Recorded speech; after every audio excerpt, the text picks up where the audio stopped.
Oi gente, tudo bem? Sejam bem-vindos aqui ao canal, eu sou a Natane Martins, sou psicóloga e esse vídeo de hoje, ele tem esse tema, né, que nós vamos falar aqui, ele veio lá do Instagram.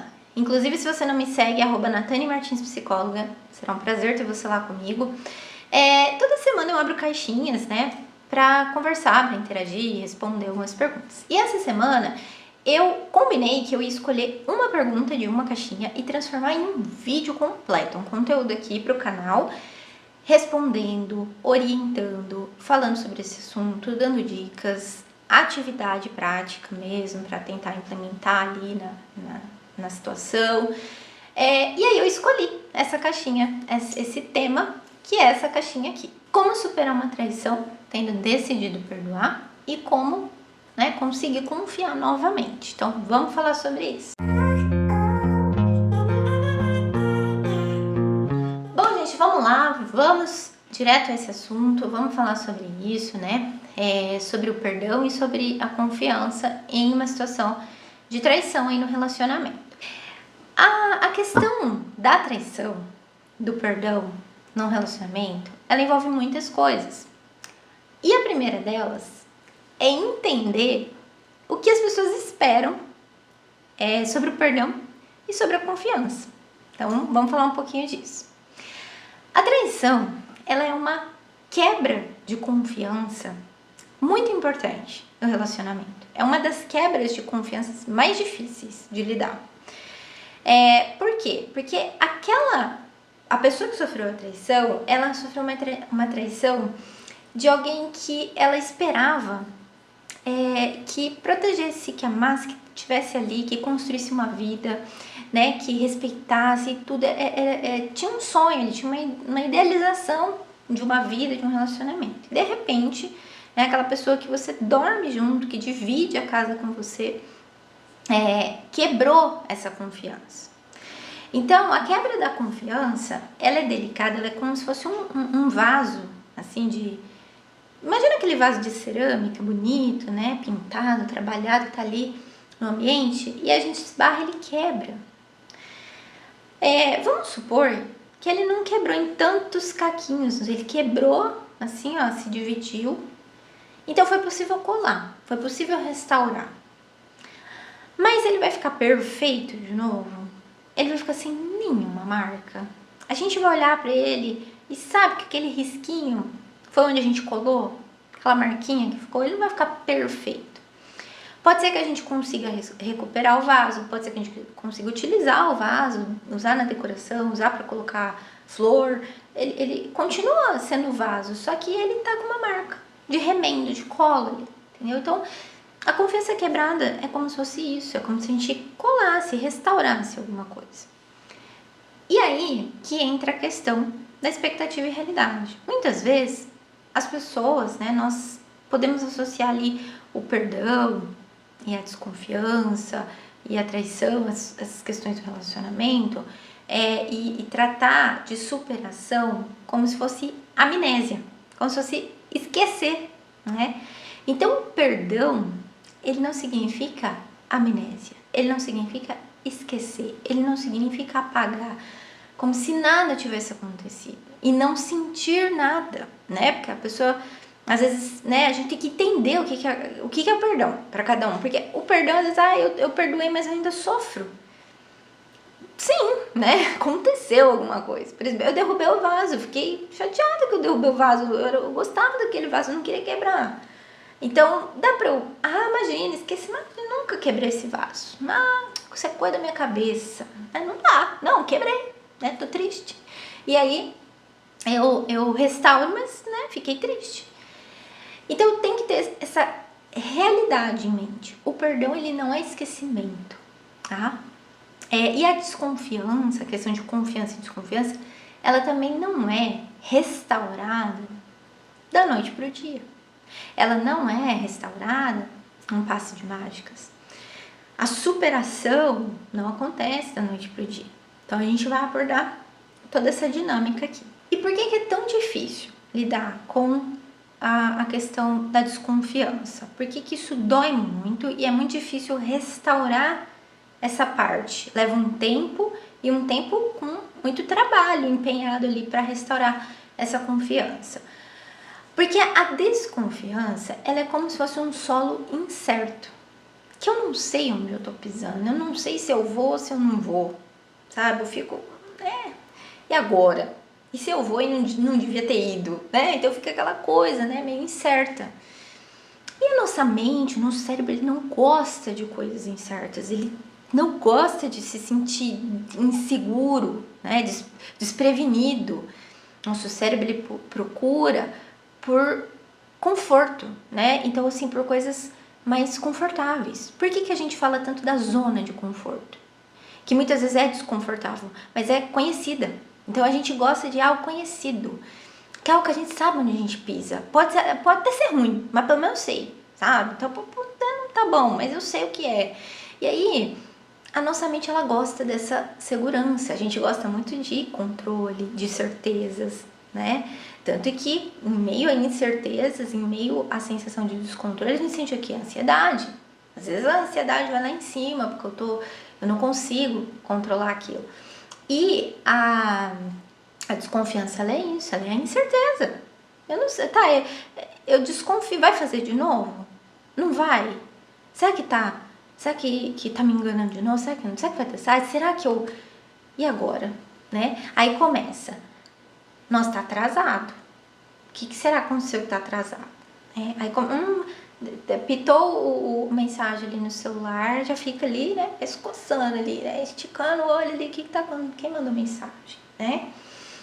E aí começa. É muito difícil lidar com essa sensação de desconfiança. Então, por isso que ela é difícil. E aí, o que começa a acontecer com essa sensação de desconfiança após uma traição? Há uma tendência de um estado de alerta. A gente fica em estado de alerta. É isso que eu acabei de falar. Apitou o WhatsApp, já corre levantar ali, olhar quem tá mandando, né? O cara ou a moça chegou atrasado do combinado. Onde você tá? O que você tava fazendo? Às vezes atrasou, gente, coisa tipo de 5 minutos, né? Dá pra fazer muita coisa em 5 minutos, né? Não, você atrasou. Foi 5 minutos, né? Um semáforo demorado já pode me fazer atrasar, mas eu fico ali em estado de alerta. Aí começa, vasculha rede social, vasculha e-mail, vasculha celular, né? O outro não pode dar um mole, esqueceu o celular assim, ó, pra fazer xixi, tá, outra pessoa já correu lá pra olhar o celular.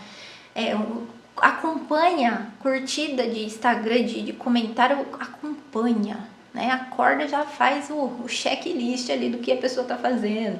Então, assim, a gente começa a ficar em estado de alerta, vai se vai acontecer de novo, né? E aí, qual que é o problema disso? A gente pode adquirir comportamentos de segurança que pioram a situação e que fazem ficar mais difícil restaurar a confiança. E quais são esses comportamentos de segurança? Tudo isso que eu acabei de falar. Vasculhar, olhar mensagem, né? E tá ali em cima o tempo todo. E por que isso piora? Porque quando a gente emite comportamento de segurança, num primeiro momento, né, a curto prazo, ele me traz sensação de alívio. Porque, eu olhei, não tem nada, ainda bem, não tem nada. Né? A mensagem, nossa, era a mãe dela. Ainda bem, eu achando que era outra pessoa. Então, assim, ele traz aquele alívio momentâneo. Só que em contrapartida, o que acontece? Por que eu não restauro a confiança? Porque eu passo a acreditar que só não aconteceu ou só não vai acontecer porque eu estou vigiando, porque eu estou olhando. Então, assim, eu confiro as mensagens, então tá tudo bem. Eu fico toda hora ligando, você onde tá? Manda foto, onde você tá? Comportamento de segurança, né? Fico o tempo todo. Aí eu acho que não acontece nada porque eu tô em cima. Aí se eu não ficar em cima, vai acontecer. Então percebe que eu não tô restaurando uma confiança. Eu tô restaurando um poder investigativo em mim aqui, né? Que se eu investigo, tá tudo certo. Se eu não investigo, vai acontecer alguma coisa. Então eu não consigo melhorar. Pelo contrário, só vai piorar. E aí, outra questão às vezes que acontece é como saber se esse arrependimento é sincero. E se eu perdoo e não for sincero? Você faz de novo, né? Bom, primeiro ponto, não tem como saber. Olha só, não tem como saber. Sabe por que que não tem como saber? Porque não tem como saber nada na vida que ainda não aconteceu. Não dá pra ter controle de ninguém. Não dá pra controlar o outro, o que ele vai fazer ou deixar de fazer. Controle das ações de ninguém. A gente, com muito custo, consegue controlar a gente. Imagina o outro, né? Muitas vezes a gente não controla a gente, né? Tu tira eu de perto de mim. E aí eu vou lá e quero controlar o outro. Não é possível. Não dá pra saber. Como que a gente faz isso? Assumindo o risco. Assim como todas as outras coisas na vida. A gente assume risco. Toda escolha que eu faço diariamente é um risco que eu assumo. Qualquer coisa. Né? Não tem como a gente ter garantias de nada. E a questão da traição é a mesma coisa. Não dá para ter garantias. É um risco.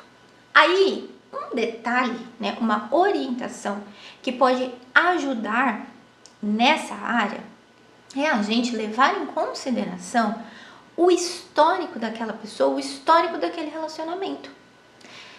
Gente, você já deve ter ouvido, as pessoas dão sinais, né?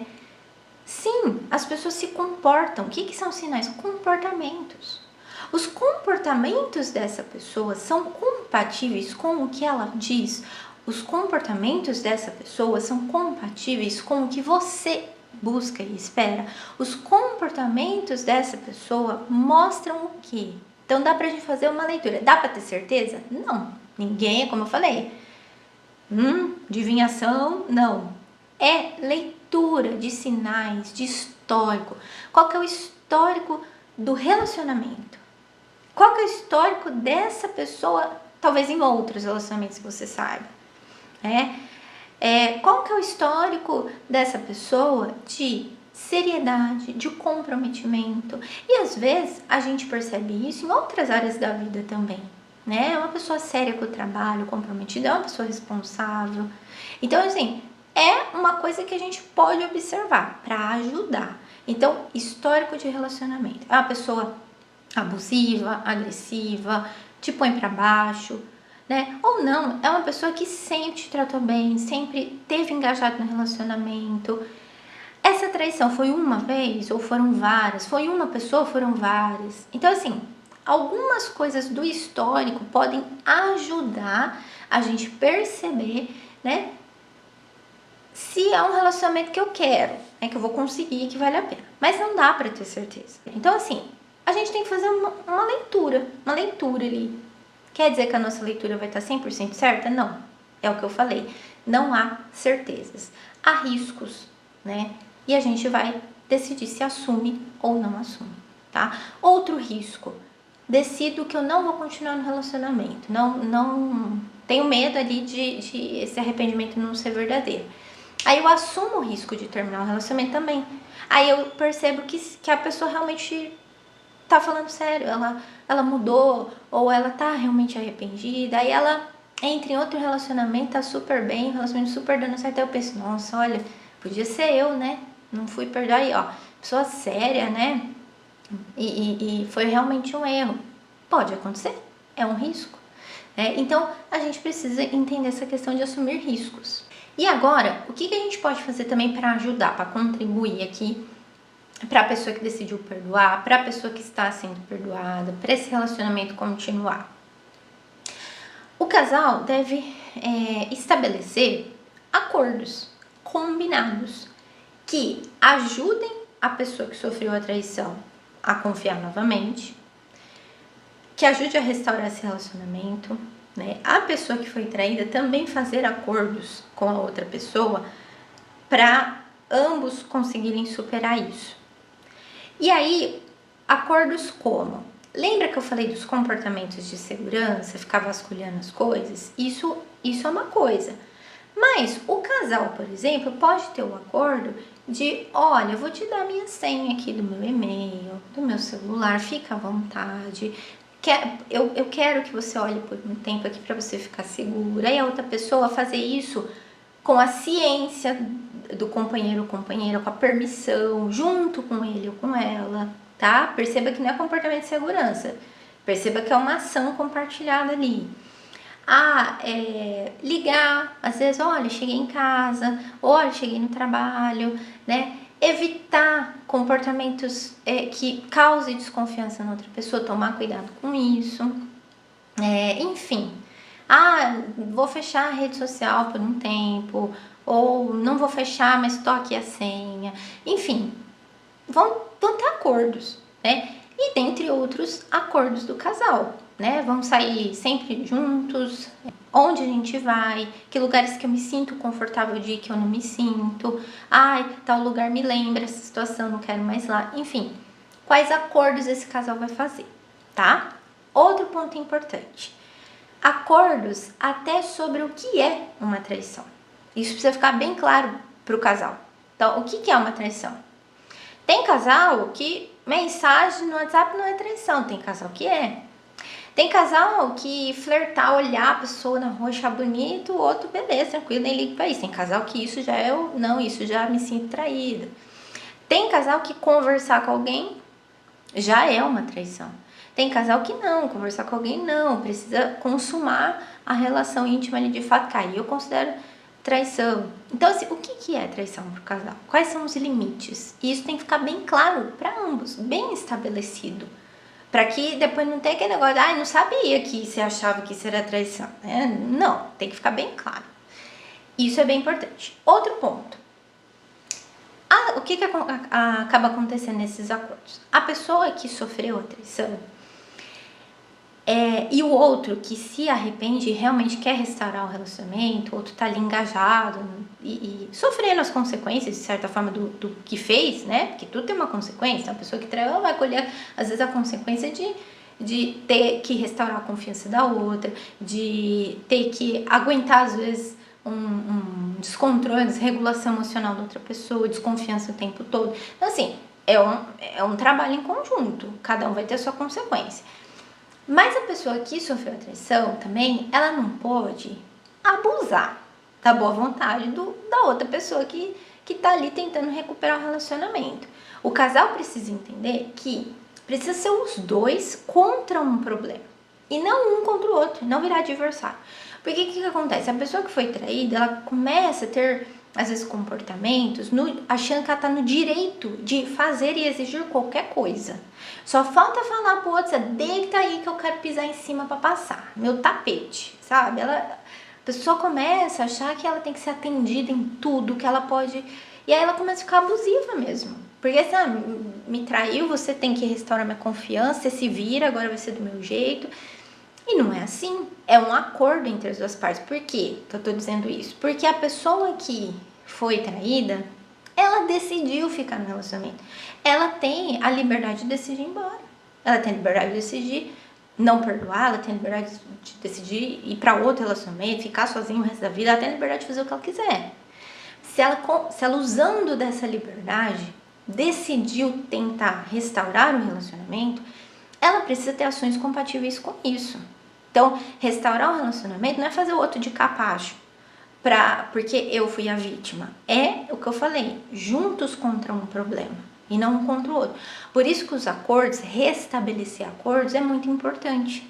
Então, eu vou restabelecendo acordos e vou criando esse novo alicerce para o relacionamento, tá? Em conjunto. Porque se a outra pessoa fica achando que ela pode exigir, né, tudo, não vai dar certo, provavelmente, o relacionamento.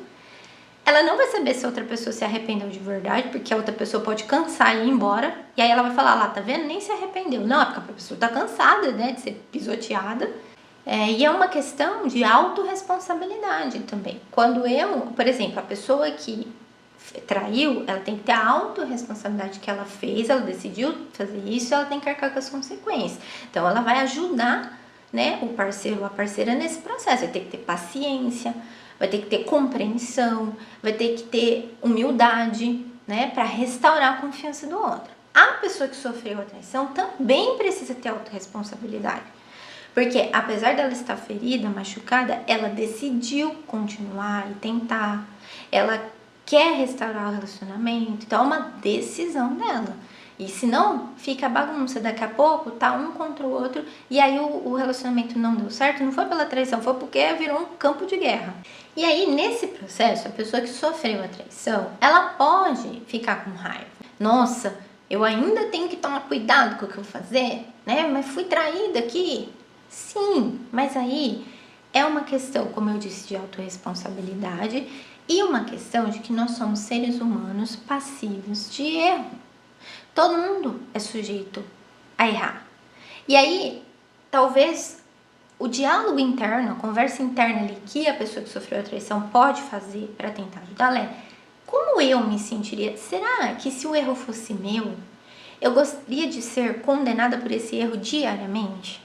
Eu gostaria de ser lembrada desse erro diariamente, de ser pisoteada aqui por esse erro diariamente?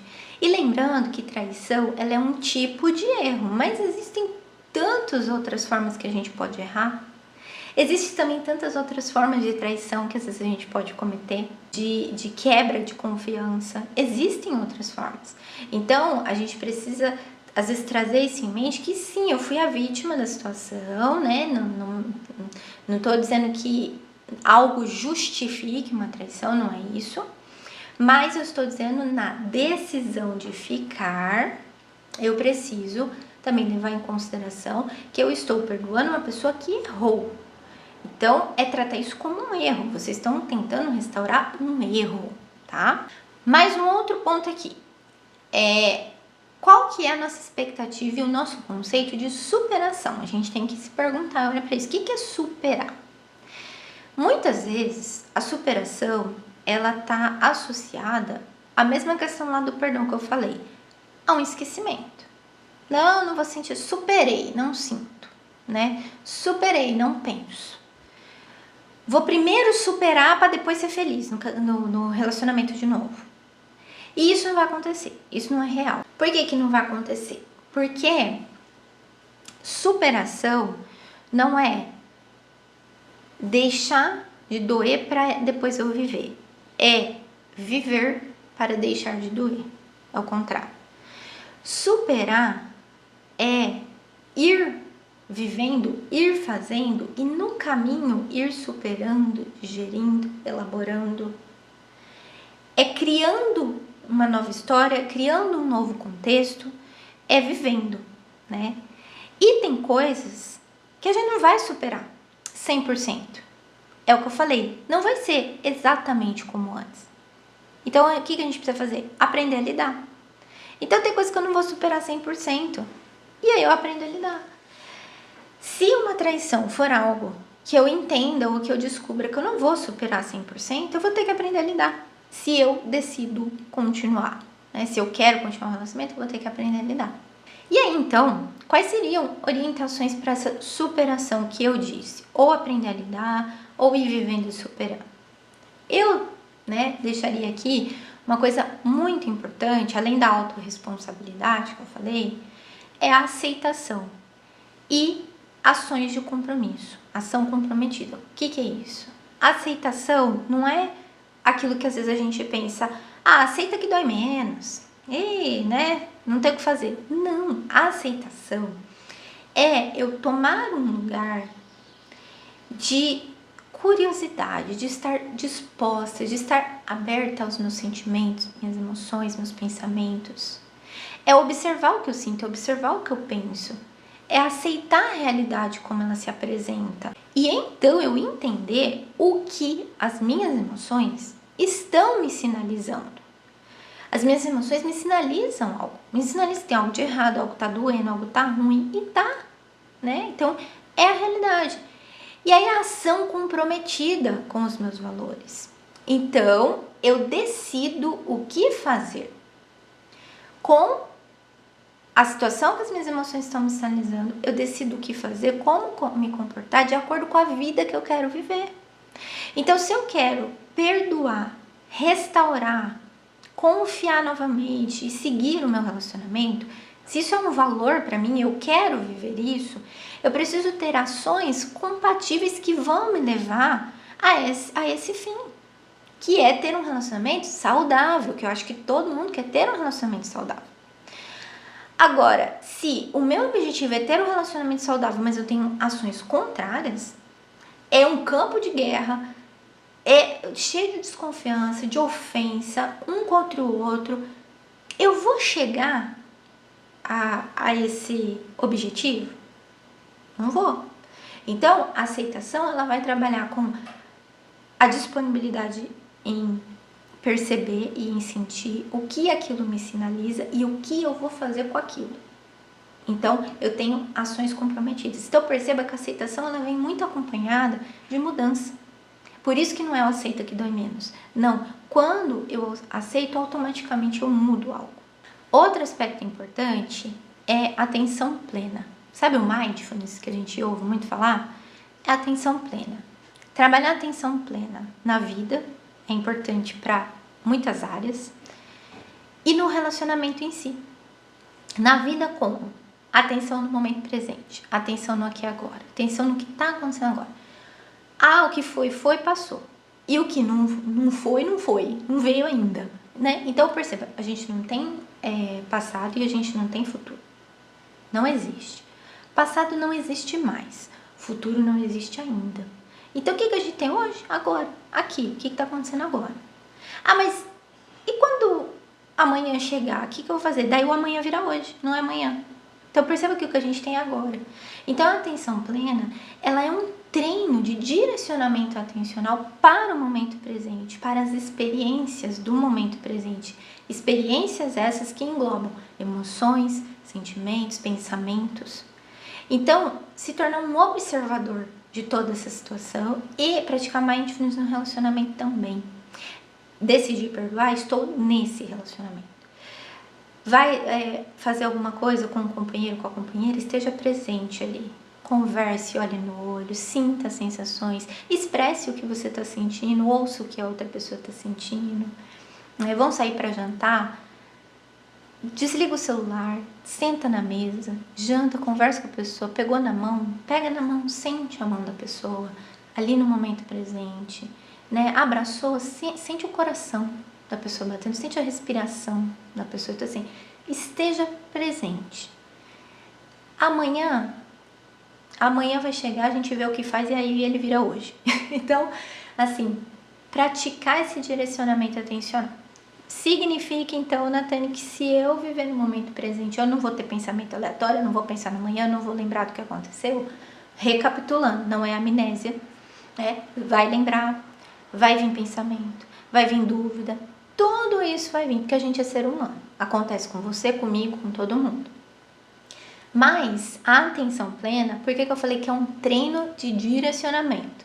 Não acontece sozinho. Então, o pensamento, ele vem sozinho. Mas aí eu posso escolher o que eu faço com ele. O passarinho pousa na sua cabeça, você não pode impedir. Mas fazer um ninho, você pode, né? Ele chegou, pousou, você não impede, mas aí espanta, ele sai voando. Agora ele chegou, pousou, daqui a pouco ele traz um galho, outro galho. Daqui a pouco tá com o ninho formado, você não fez nada. Você ficou ali aceitando ele fazer o ninho. Então é a mesma coisa com os pensamentos. Vai vir e você não tem problema, você não vai controlar isso. Aliás, nem é para você ficar brigando e lutando contra pensamento e emoção, porque só vai piorar. Então, a aceitação e a atenção plena proporciona saber lidar e gerenciar melhor isso e fazer esse treino consciente do redirecionamento da minha atenção. Então, praticar isso na vida e no relacionamento pode ser um ponto muito importante para te ajudar também. Bom, ficou longo esse vídeo, hein? Ó, foi um podcast. Um podcast só de mim. Não tem ninguém aqui entrevistado. Mas espero que tenha ajudado, porque isso é uma situação bem comum acontecer, porque todo mundo tem algum tipo de relacionamento na vida e pode passar por isso. Agora, como prometido, eu vou deixar uma atividade aqui no final e eu vou te explicar essa atividade. É um plano de ação. A gente pode usar para várias situações e pode usar para essa também. A gente adapta como a necessidade. Bom, gente, então agora vocês vão ver na tela essa tabelinha que eu coloquei, que eu vou explicar como ela pode ser utilizada pelo casal como um plano de ação. Nesse plano de ação, a gente pode colocar ali o objetivo. Então, qual que é o objetivo que eu desejo ter? Nesse caso, seria restaurar o relacionamento, superar, né? Lembrando do conceito de superar, tá? Mas superar ali a traição, restaurar uma confiança, o perdão, dentro de tudo que foi conversado até aqui, tá? Alinhando expectativa com realidade. Então, mas o objetivo, de forma geral, seria fazer esse relacionamento dar certo. E aí, medidas a serem tomadas. Então, o casal pode usar essa parte da tabela para fazerem os acordos, os novos acordos. Então, medidas a serem tomadas. O que nós vamos começar a fazer? O que nós precisamos implementar no relacionamento? Qual que serão os nossos acordos? Vamos alinhar tudo isso aqui nessa primeira coluna. Data para começar. Então, a gente pode estipular uma data para cada item. Então, assim, vamos fechar a rede social por 6 meses, né? Um exemplo, só um exemplo. Data para começar, hoje. Aí põe a data de hoje. Então, vamos começar hoje. Ele é só um exemplo, tá? Aí vocês vão fazer junto e estipular aí o momento pertinente para fazer essa ação. Possíveis problemas. Aqui, olha que tabelinha inteligente. Ela já prevê que a gente pode encontrar umas pedras no meio do caminho. Então, qual possível problema a gente pode ter relacionado à medida a ser tomada? Então, assim, fechar a rede social por 6 meses. Vamos pensar. Qual que é um possível problema? Arrumei um trabalho novo e me exige o uso da rede social para divulgar, para falar, tal. E é uma proposta boa. Quais serão? Então, isso é um problema. A gente tinha um combinado. Então, como que a gente vai solucionar? E aí, estratégias para solucionar os problemas. Aí, a gente vai fazer o que aqui? Vamos sentar, conversar e definir estratégia. Então, reativa a rede social, que você vai trabalhar com ela, e nós dois teremos a senha, nós dois teremos acesso, eu vou usar somente para o trabalho, né, e tal. Talvez solucionou esse problema. E aí, na última coluna, é para ser registrado o progresso de cada medida que vocês definirem. Então, vamos lá. Passou já 6 meses, e aí vocês sentem e conversam. Nossa, a gente conseguiu ficar, por exemplo, sem a rede social durante 6 meses, isso melhorou, ajudou, a gente já está se sentindo seguro para reativar a rede social. Ótimo, qual que foi o progresso? Melhorou a confiança, a gente está se sentindo mais seguro e tal. Então, vocês registram aquele progresso. Bom, essa tabela ajuda a mensurar, ajuda a implementar uma ideia, uma data, pensar em possíveis problemas, possíveis tropeços aí, soluções para isso e medir o progresso. Lá na hora de medir o progresso, tá com alguma coisa muito ruim? Volta lá pro começo. Por que tá ruim? Por que aqui não progrediu? Né? O que a gente tem que refazer? O que a gente tem que reacordar aqui? Conversem de novo. Então, tudo isso feito na base de muito diálogo, muita conversa, muita parceria. Tá bom? Bom, eu sei que o conteúdo ficou longo, acho que é o maior vídeo do canal. Mas espero que seja útil, que vocês tenham gostado, que possam se beneficiar de alguma forma, né? Porque relacionamento é uma área bem delicada. E eu nem entrei aqui na parte de envolver crenças pessoais, crenças disfuncionais, experiências históricas. Eu nem entrei nessa área, porque senão a gente ia ficar 2 horas aqui. Talvez num próximo conteúdo eu traga. Mas espero que tenha ajudado de verdade, tá bom? Se você gostou, deixa seu like, se inscreva aqui no canal. Beijão, até a próxima!